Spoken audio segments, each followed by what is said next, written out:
Hey everybody, I am Sarah and welcome back to Cassette Cult. This is Banger's Cassette Review Show.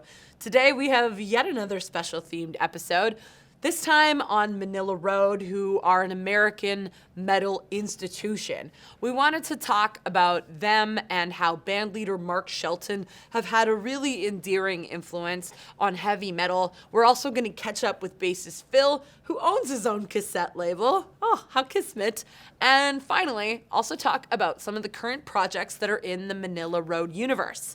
Let's dive in. Before we do all of this stuff, gotta remind you, it's time to subscribe, throw money at us on Patreon, because Patreon pays for overkill reviews and Cassette Cult and, bringing heavy metal to a computer near you.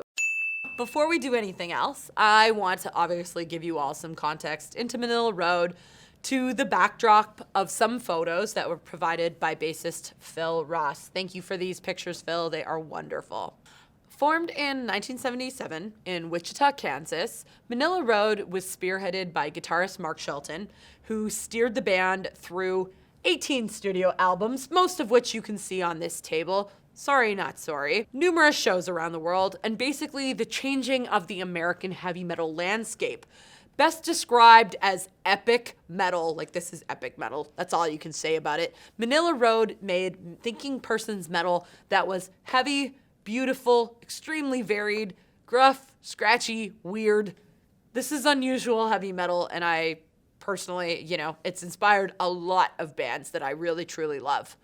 Best known in the metal underground, you may have recently heard the band, Manilla Road, through Visigoth's cover of Necropolis, which was on their 2015 debut, The Revenant King. Now, if you're still scratching your head saying, who the hell is this band? Arguably, their most celebrated albums were 1983's Crystal Logic, that's right here at the awesome cover, and maybe 2002's Spiral Castle, although truth be told, you could really just pick any of their albums and they'd all be worthy, because just check out their random scores on Metallum. Damn! As I am sure you have gathered from the vast array of albums on this table, the band was extremely prolific, and we're going to play some of their music right now. This is going to be, Open the Gates, from the album of the same name that was released in 1984, then reissued multiple times, including on cassette in 2019 by a Postmortem Apocalypse. Let's do this.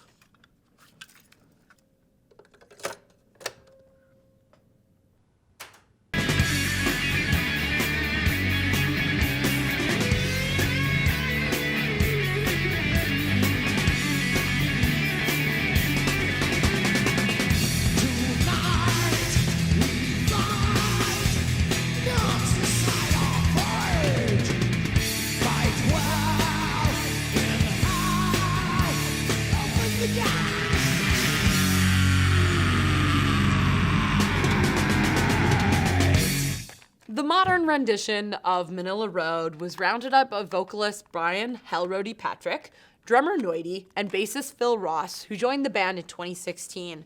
And in 2017, Manilla Road released their final studio album titled To Kill a King. And sadly, Mark passed away from a heart attack following a performance at Headbangers Open Air in 2018.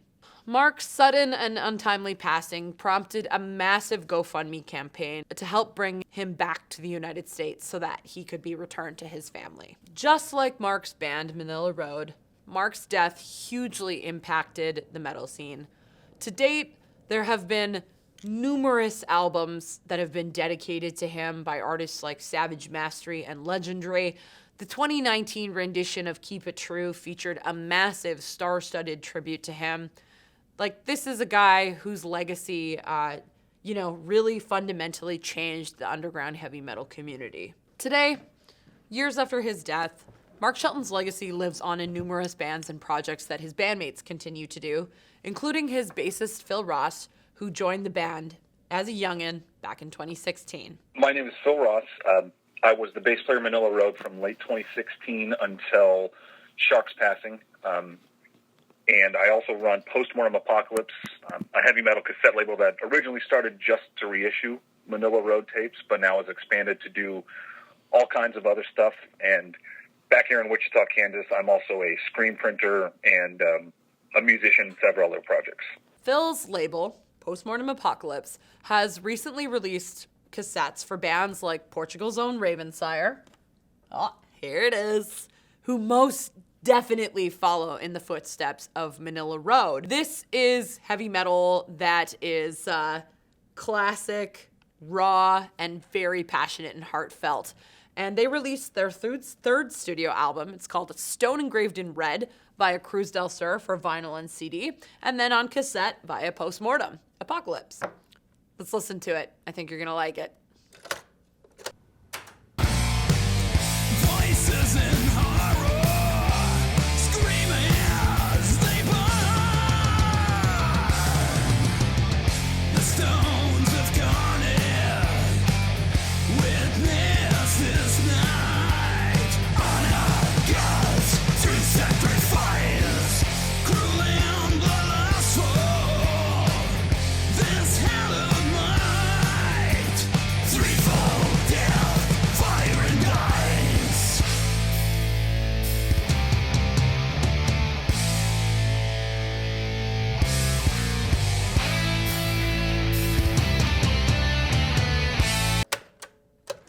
I deeply apologize for turning that off mid-solo, but you get the drift. Check out Ravensire because they are awesome Portuguese heavy metal.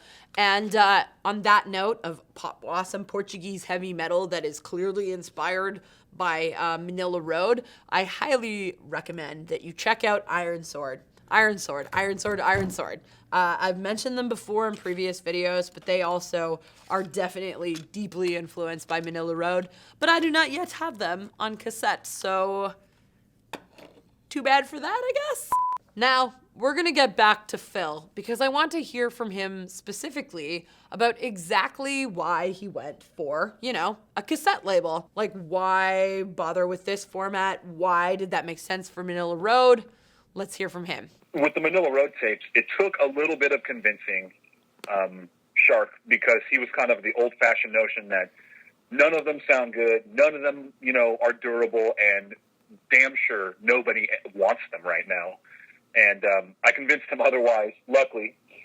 And it worked well for Manilla Road because it was something small we could put on the merch table. It didn't take a lot of space up in anyone's carry-on or in the tour rig, and something that we still felt proud of and okay asking for maybe $10 or €8 for, as opposed to vinyl, which weighed too much, took up too much room, and it was just something kind of a novelty at first, but when we started doing it and it was selling, it kind of fueled the fire to let Shark make me, make some more of it for us. For those of you who are following at home, you can pick up both of the cassettes now on the table, now at postmortemapocalypse.bigcartel.com. Then a buy link will just flash in your face. Now for the third and final part of this video, which is focusing on Manilla Road and Mark Shelton's enduring legacy, which really does extend beyond music and memories. I've really wanted to talk many times about the Killer Swords of Steel series, which is organized by DMR Books and Dave Ritzlin specifically. I first talked to Mark when I came up with the idea for Swords of Steel, and that was in 2014. That was when I first talked to him. I got the idea for Swords of Steel while listening to the Manowar song Dark Avenger, because I was listening to the lyrics and I thought it would make a great sword and sorcery story. I started thinking about if any musicians had actually tried to write stories, and I remembered reading about a couple like Byron Roberts from Balsagas who had said he'd written some and never got them published, and also E.C. Hellwell also had written stories, some of which Manilla Road songs were based on. Appropriately, these books are in the spirit of classic pop fiction, sword and sorcery, and they contain stories entirely by epic heavy metal musicians, including, Mike Scalzi of Lord Weird Slough-Fig, Max Beerbaum of Lunar Shadow, Jason Tarpey of Eternal Champion, Howie Bentley of Cauldronborn. And I wanted to specifically focus on this omnibus that came out in 2019 and is specifically dedicated to Mark Shelton. He is on the back. There's this awesome piece of art by Lauren Gornick on the back of this.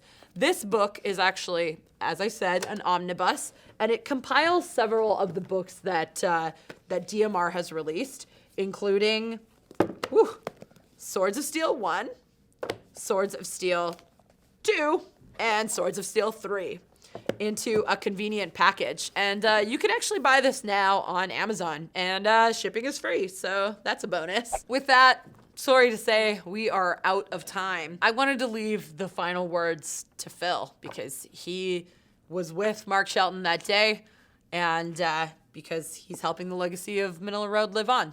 First of all, fans in general, are going to know and acknowledge Manilla Road as, I guess the creators of epic metal, if you will, if not the longest running torchbearers of that genre of metal. Like when he passed away, almost everybody that was posting about it online, social media, that kind of thing, almost everybody had a photo with him. It wasn't like some stock photo or some random stage shot. It's like he took time for everybody. And I think that's what will really stick with most people is that he never shunned anybody. And to his detriment, to delays in schedules, to missing rides, to missing sleep, he made time for everybody. And I think that's important to remember.